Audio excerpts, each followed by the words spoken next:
in a little bit. So nice to see you. Today, we are talking about community and how you can provide community for anyone who has a neurodivergent family member. So, no autism family should ever walk alone. And I could put anything in that blank. No person with mental illness should ever walk alone. No person who has neurodiversity should ever walk alone. No person with any disability or different ability should ever have to walk alone.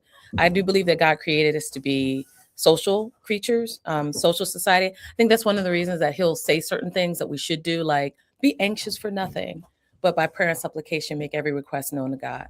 And then the peace that surpasses all understanding will guard your heart and mind. Well, how do you not be anxious for things? Well, that's where other people come in because other people have experienced anxiety. Other people have had differences, challenges, consequences in their lives. And because of that, they've had to learn, well, how do I deal with anxiety, right? Every therapist had somebody train them to help other people not deal with anxiety. So I think he tells us what to do, but not necessarily how to do it, because that's where community starts. So, from a community perspective, what are some things that we can do to support our people who have an autism family member?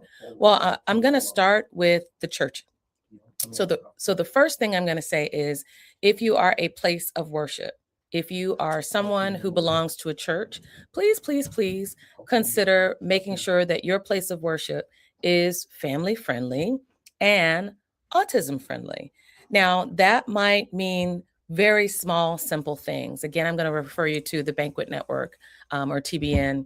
I think they're tbn.org. I should look it up, but the Banquet Network. If you just type in the Banquet Network and then put in disability, you will find it. Or the Banquet Network and put in worship, you will find it. And so basically, what that helps with is helping you start from literally soup to nuts, how to figure out what to do with your ministry. But there are a couple very, very, very small things that you can do. For example, if you've got a small room, like I know at our church, we've got two small rooms. One is a mother's room, one is a family room. So for people that don't want to sit out in the main sanctuary, it's a little area that families can sit in, moms can sit and breastfeed, and then family members can come in. In those rooms, you literally could add a couple things, a small bin of toys that gets washed and cleaned at the end of each service, fidgets. You could add cooling towels, other things. So when there's sensory and temperature fluctuations, the child can be made comfortable. You could also add a small ball that a child could squeeze or roll around on the floor. Just one willing worker, one person is as an aid is really all you need just to start your ministry, because then that one person can go and work with any family member, right? Or a small group of family members, like maybe 1 to 3, something like that. And that's not super hard to do.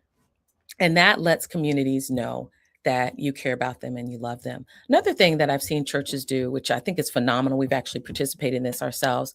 One of the churches, Grace Church out in the Towson Timonium area, they have a respite day once a quarter, just once a quarter. And on that respite day, if you look at any of my Facebook posts, particularly my individual personal Facebook posts, I think, or Instagram posts, I think there's like a Regina Isbell MD. If you go to that, you will see where they, number one, they will host your child for about 4 hours, like 1 to 4, 1 to 5, somewhere in that area, 12 to 4, 1 to 4, 1 to 5 area. They will host your child. They will, and siblings, your child and siblings. They will take them, and they have a series of activities throughout the day. So one is like a craft room, then a music room, then just like a general play area, and they'll rotate them through every 20 minutes during that time. And they feed them and they feed you. When you fill out the information about your children or your child, they will ask you obviously important things like what do they like, what helps calm them, what if there are any allergies, any food sensitivities. But they will also ask how many are in your family. And then what they're going to do is they're going to make sure that you have enough food for a full meal for that evening. So that means you and your partner, you and your spouse, you and another loved one or sibling that's not on the autism spectrum or doesn't have a different ability, have like 4 hours to go and do something for yourself. And then when you get home, you don't even have to think about dinner because they prepared it for you. Usually it's on a Saturday. And what we'll do We make sure that everyone's fed before they start this event, and then when we go out, usually there's some food related type entity that happens. By the time they're ready to come home, it's dinner time. We honestly have started eating off of the food they give us, and there's so much, it's so voluminous. Even though we're a family of 5, somehow or another the Lord stretches, because we have enough food for that evening's dinner and then also Sunday dinner. So that means that mom doesn't have to cook Sunday dinner either, which is like, love it. So those are other ways that you can make your community safe. Small things. Let's say you're not a church, right? Small things. Oh, actually, let's go back. Church, civic center, organization, business. Just like we have all of these wonderful pride signs or veteran signs, veteran friendly, pride friendly, you can have something that says different ability friendly or neurodiverse friendly, and have a little bin on your front desk. This is a great idea. We don't even have this at our office, but we will now. Just a little container that has a couple things that will be helpful. So maybe gluten-free fun snacks in that little bin for kids that might have different allergies and such.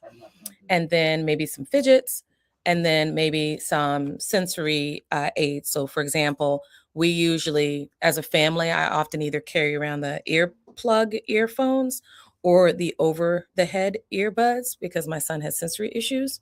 But there have definitely been times where we're rushing out of the house, or we went out of the house for one thing and then we realized, oh, we've got to make this stop at this place. And I didn't necessarily have the earphones. We keep them in the car, we keep them at the house, but things happen. But to have a set of those, just the little cheap earbud things where you just give them out and the family just goes on about their business, that's something very simple that you can do just to let people in your community know that you are a family friendly, autism friendly, neurodiverse friendly business or agency. So super, super cool to do something like that. And last but not least, you don't have a church, you don't have an organization, you don't have a business. You're just an individual, not just, but you're an individual that just wants to support a family that is on the autism spectrum or having difficulties. There are a couple very simple things that you can do. Have you ever been driving and seen those little street signs that say, "Hey, drive like your kids live here"? You can buy those, and you put it right on your front lawn. There are other ones that you can order that basically says there's a child with autism that lives in this community, right? Please be careful. Or any, again, different ability. There's a blind child, or you can have your homeowners association, you can lobby them and ask them, or if you're part of a place that doesn't have a homeowners association, you can reach out to your local county and just say, hey, we need a sign that says child with autism lives here. Please be aware. Children live here, including a child with autism. Please be aware. Drive slowly. Child may cross the street. We have children that cross the street without autism, and you have to just be careful for those little people. But those are some excellent things that you can do. All right, what would be something that I would say as a professional, but also as a parent of a child on autism spectrum, that has meant a lot to me? Community involvement and community engagement. I love going to things like Mocha Moms.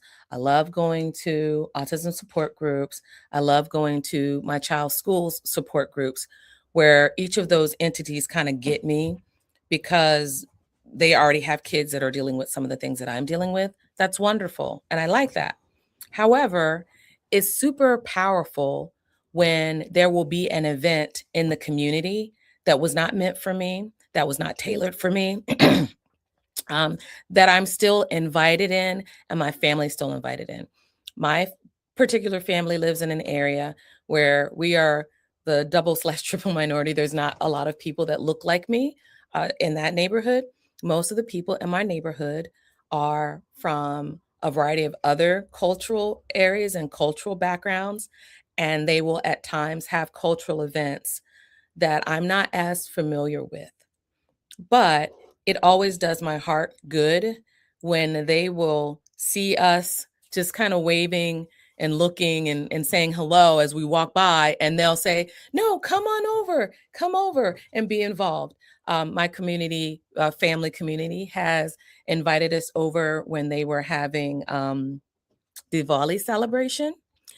We've been invited over when there was, yeah, I forget the name of it. I think it's Holi, where they're throwing the colors at me and they're throwing colors on me and painting my face with colors.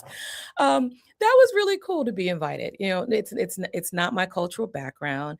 It's not um, it's not something that I necessarily always know exactly about, but this is the cultural background of 90% of the people that live in my neighborhood.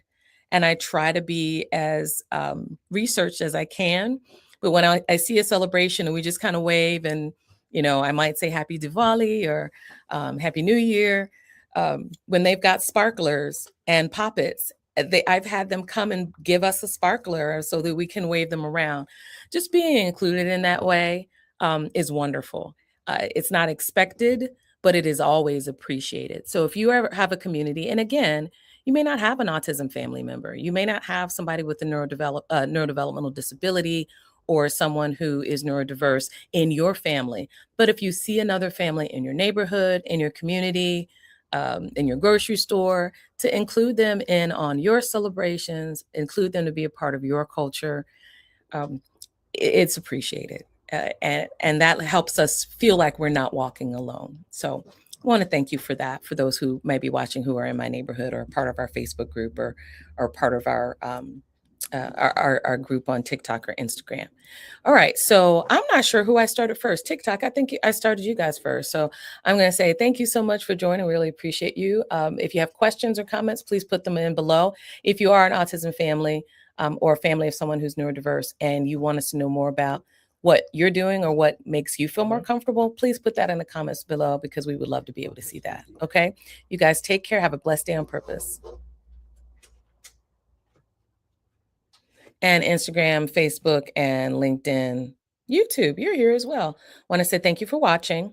And again, if you have a family member in your neighborhood, remember to do something to make them feel included and be as inclusive as you possibly can. You guys take care. Have a blessed day on purpose.